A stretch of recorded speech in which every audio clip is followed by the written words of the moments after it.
Hello বন্ধুরা, তোমরা সবাই কেমন আছো? আশা করি সবাই ভালো আছো। তো সকলের সুস্থতা কামনা করে আমার আরও একটি নতুন রেসিপি ভিডিওতে সবাইকে স্বাগত। আমি আজকে করব কাঁচা আমের চাটনি, তাও সেটা মিষ্টি রস দিয়ে। অবশ্যই তোমরা ভিডিওটা শেষ পর্যন্ত দেখতে থেকো বন্ধুরা। তো দেখো, তার জন্য আমি কড়া বসিয়ে দিয়েছি, কড়াই তেল দিয়েছি। তেলটা গরম হয়ে যাওয়ার পর আমি তার মধ্যে দিয়ে দিয়েছি সাদা সর্ষে ফোড়ন।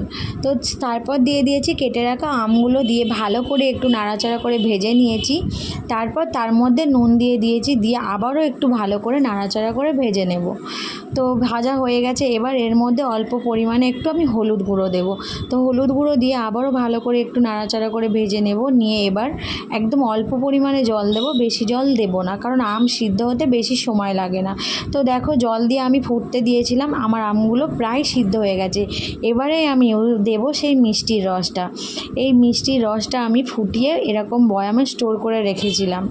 তো বেশ ভালোই খেতে লাগে বন্ধুরা, এরকমভাবে তোমরাও করতে পারো। তো দেখো, আমি পরিমাণ মতো যেমন মিষ্টি খাবো তেমন আমি দিয়ে দিলাম। দিয়ে এবার এটাকে আবারও ভালো করে ফুটিয়ে নেব। তো ফুটিয়ে নেওয়ার পর দেখো, একদম আমার চাটনি পুরো রেডি হয়ে গেছে। কি সুন্দর লাগছে বন্ধুরা, খেতেও বেশ ভালো হয়েছিল। তো আমার রেসিপিটা আজকে কার কেমন লাগলো অবশ্যই কমেন্ট করে জানাবে। নেক্সট ভিডিওতে আবার দেখা হবে। টাটা বন্ধুরা।